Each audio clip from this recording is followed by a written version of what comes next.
بما ان رمضان خلص والشطار جاي اشوف شغل تاني، ففي تراكات كتير قوي نزلت وانا هنا بقى عشان اشوف ايه اللي حصل، مين اللي نزل ايه وعامل ايه والحاجات دي كلها. احنا جايين هنا نتحنيك، وانا بصراحه جاي افرض رايي وامشي كلمتي، ومش هتبقى مجرد وجهه نظر عابره انت خدت بالك خاطفه ليس لها قيمه. لا يا زميل، ده قيمه التراك نفسه. انا بص، احمد حسك القديم ده خلاص راح، جاي افرض رايي. انا جاي افرض هو كده ما بحب التعالي، جاي افرض رايي على التراكات اللي نزلت من الناس اللي انا متابعهم، لهم الشرف ان انا ممكن اتابع حد زيهم يعني، عشان انت عارف انت بتكلم مين. يد لو عندي 2000 سبسكرايب لو اديك بدايه. يلا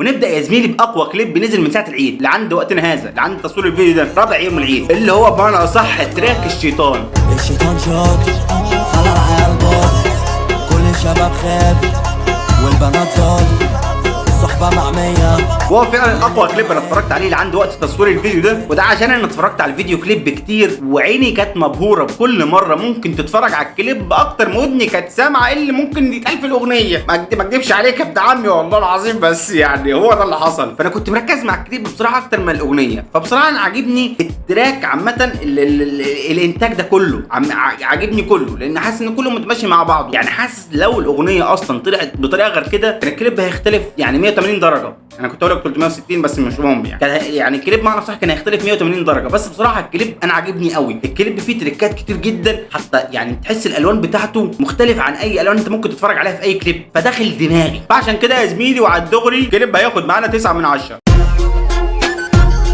ونروح لتراك مولوتوف اللي نزله بعد العيد، اللي نزله مع شبرا الجنرال بيعيد علينا بيه، واسمه تراك صناع الجنه. معلش انت لو ما تجيش تحاسبني هنا على حاجه زي كده، انا بعمل رياكشن خد بالك. انت عايز تحاسب حد روح لمولوتوف، انا بره عني انا الجو ده. يعني عامل زي حسن الصباح صاحب مفتاح الجنه، فانا ماليش دعوه بالكلام الفاضي ده والله العظيم. انا جاي اقيم تراك مش اكتر، انت فاهم؟ مش هتدخل في اي حاجه تاني. نزلت الحرب حرر، قسمت في ايدي حبر، مسمرت عش عطر، بالطول العرض مطر.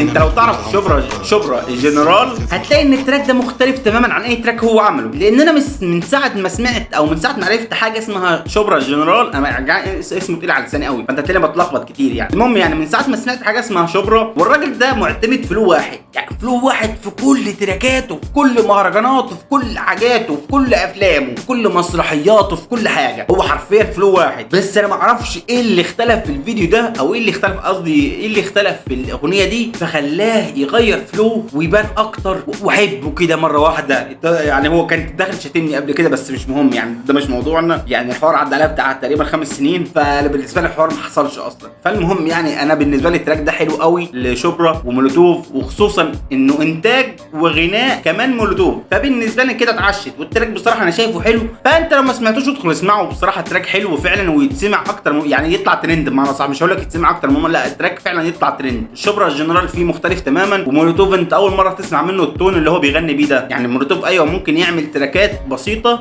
بحاجات بسيطه كده بصوته، بس التراك ده مختلف بصراحه. انا حاسس انه مختلف قوي للاثنين دول. انا بتكلم جد، انا مش عارف ليه انا بتكلم جد. المهم يعني يا زميلي التراك ده هياخد معانا 8 من 10. ما تسالنيش ازاي، هو كده. انا جاي افرض رايي زي ما قلت لك، براحتك يا جدع انت. ونروح للعيديه اللي نزلها ليجاسي بيعيد علينا بيه، وهو تراك المولد. لسه جاي من المولد وطلعت بالحمص يا مسح ما تولد، بس بنعرف نملص. بما ان انا واحد بهتم بالرؤيه اكتر من السمع، في تراك لما يتعمل له انتاج ضخم من صوت لصوره انت خدت بالك، فانا بهتم بالصوره اكتر من الصوت. وبصراحه انا بالنسبه لي يعني مش عارف افهمها لك ازاي. هو التراك عامه لو اتعمل له كليب فانا بركز مع الكليب اكتر ما بركز مع التراك. مش عارف اذا كده وصلت لك ولا لا. انا بحب الرؤيه اكتر من السمع اكتر، يعني انا بهتم بحاجه زي كده. وصلت لك ولا لا؟ انا بالنسبه لي الكليب رايق، الكليب رايق وتشم فيه ريحه شتاء اللي بدا يهرب مني. الشتاء بيخلص وانا بلبس بنص كم والدنيا بتبقى والله العظيم الدنيا حر، والله حر، وانا كل شويه امسح عرق، وتبقى حاجه زي الخرا في الصيف اللي جاي ده، تبقى جوانا يعني. والله يا رب يا رب تكييف، يا رب يا رب تكييف، يا رب. عارف نفسي في تكييف بقع كده، انت خدت بالك على ايه؟ المهم كليب كده زي ما قلت لك تشم فيه ريحه الشتاء اللي بدا يفارق. وبصراحه الكليب انا عجبني اكتر من التراك. يعني التراك حاسه ده العادي قوي بتاع ليجاسي، بس الكليب حاسس انه حلو، وخصوصا انه انتاج ريد بول مزيكا سيكا او صدى صوت يعني، فهو حلو. فالتراك هياخد 8 من 10. ما تسألنيش ازاي، انا جاي افرض رأيي.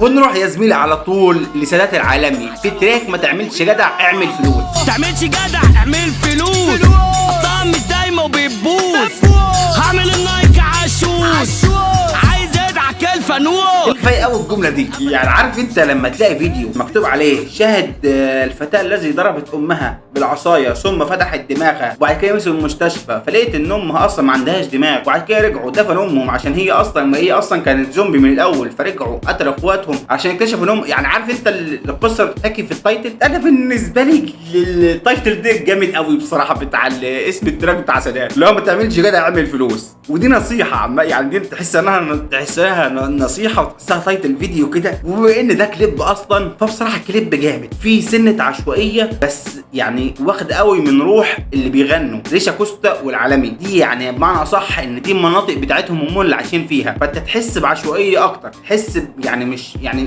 الفيديو مش مرتب على اكتر ما هو بيوحي لك بالمنطقه اللي هم عايشين فيها وبيغنوا فيها وبيغنوا لمين ويقصدوا مين وهكذا. بس المهم يعني اللي انا اقصده ان حلو قوي العبرحات نزل يعني عاجبني عبرحه لما بيعمل تراكات وبيكون رايق. دي التراكات اللي نفسي عمرو حاحة يفضل ينتج زيها كتير، يعني الانتاج بتاع الكليب ده جامد قوي، وانتاج عمرو حاحة فيه جامد قوي، وسادات العالمي مبدع، وريشا كوستا اول مره ما اسمعوش يبقى صاخب. عارف انت لما تيجي تسمع حاجه تحسها صاخبه قوي فتوطي الصوت يا اما تقفلها على طول، ده كان احساسي مع ريشا كوستا. بصراحه في التراك ده ما حسيتوش كده خالص، حسيت انه مظبوط قوي، وسادات مبدع والدنيا حلوه، وعمرو حاحة بيودي ويشكر، انت خدت بالك على البيت في حاجه حلوه، التراك ده كله حلو حرفيا كله حلو. فبصراحه انا مرضي بتراك زي كده من عمرو حاحة ومن سادات ومن ريشا كوستا، من الناس اللي انا اصلا كانت عندي وجهه نظر ليهم بس في التراك ده اتغيرت، فانا تمام قوي. فالتراك ده هياخد معانا 9 من 10. ما تجيش تسالني بقى ما خدش 10 من 10 ليه؟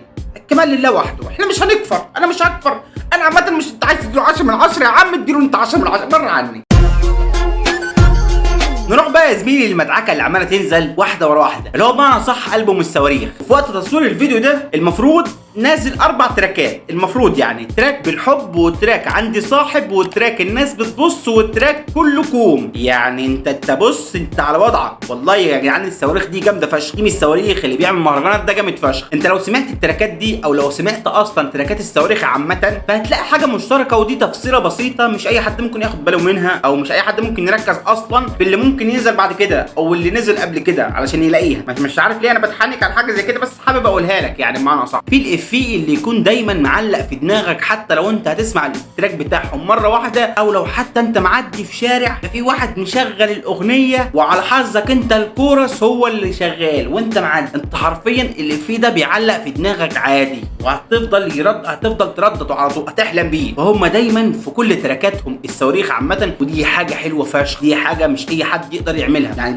دي حاجه الناس اللي بتكتب، اذا كانوا هم اللي بيكتبوا او غيرهم اللي بيكتب عامه التراكات اللي هم بيغنوها، فدي حاجه صعبه قوي انك تلاقي افيه تخلي الناس تركز بيها اكتر معاك. هي بتبقى دي اللقطه اللي بتبقى في تراكاتهم دايما، الافيه اللي دايما بيعلق في دماغك، اللي هو انت اول ما هتسمع اصلا لحن الاغنيه من غير ما يتقال الافيه بعد كده انت تعرف ان الاغنيه دي هي الاغنيه اللي انا سمعتها قبل كده من 17,000 سنه، هي دي. ومن الناس اللي بتقدر تعمل الحته دي محمد رمضان، او زي ما تقدر تقول اكتر اغاني عامله فيوهات او عامله نسبه مشاهده في قناه محمد رمضان الرسميه هي صاحبه الافيه الواحد.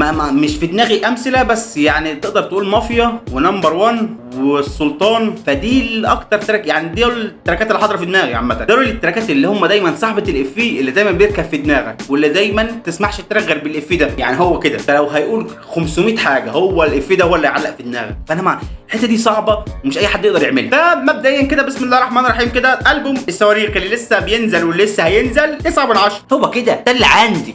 خد بهزر يا اسطى والله معاك يا اسطى، والله بهزر معاك يا اسطى، ما تعملش انفولو يا اسطى. نيجي بقى يا زميلي للطفره اللي نزلت بعد العيد، جامده قوي اللي هو بمعنى صح تراك زياد زازا، تراك بغيظ. فلدوني كني بغيظ قالوا عشان بغيظ. التراك ده جامد من كل حاجه، انا مش عايز اوصف فيه كتير لان التراك فعلا انا منبهر باللون اللي بيقدمه زياد زازا، مع اني ما بحبوش، بس مش اللي هو مش بحب زياد زازا، انا اصلا ما اعرفوش عشان احبه ولا ما احبوش اصلا، بس انا مش بحب اللون اللي بيقدمه زياد زازا. بس لما جيت سمعت التراك ده انا التراك ده معلق معايا لحد دلوقتي، بسبب الكورس او بسبب تغييز اللي بيعملها دي في التراكات او بسبب الكليب. حاسس ان كل حاجه بيرفكت، حرفيا بيرفكت. فانت لو ما سمعتش التراك ده انت حالا تدخل تسمعه، يعني اخرس ادخل اسمع. التراك ده 9 من 10. معلش قلت لك عايز تديله 10 من 10 براحتك انت، انا هديله 9 من 10. انا براحتي يا عم، انت ما تغصبش عليا. التراك حلو والله. ونيجي بقى يا زميلي لاخر تراك، وده اللي هسيبه لك تحت في الكومنتات، انت اللي هتقيمه بنفسك. تراك اسمه نسر العرب. انت تصحى للكلام الوان مقفل البيبان، معروف عندنا مسيخ مشهور في بلاد الشام، معلق في الودان عقرب ولسان السام. والتراك ده لسه ضفت بيه صدفه ما اكدبش عليك، يعني من شباب مصري عايش في ايطاليا زي السويسي والناس دي، انت خدت بالك؟ يعني انا عجبني قوي التراك، فانا قلت لازم احطه في الفيديو واسيبك انت اللي تقيمه بنفسك. ايه اللي عجبك في التراك او ايه اللي عجبك في الكليب اللي هم عاملينه، فانت تقول لي رايك تحت في الكليب ده عامه. فبس احنا عند كده احنا خلصنا الفيديو، خلصنا يا زميلي. كل سنه وانت طيب. انا ما قلتلكش تقريبا، ما قلتلكش في الاول، بس يا اسطى يعني انا بحبك وكل سنه وانت طيب، وبقعد على ايام عليك بالخير يا قلبي، والله العظيم بحبك. انت لو مش مشترك بقى اشترك في القناه، اشترك واعمل لايك. لا بحبك فشخ. سلام يا اسطى، سلام. بحبك قوي. اروح اكل كحكه انا بقى.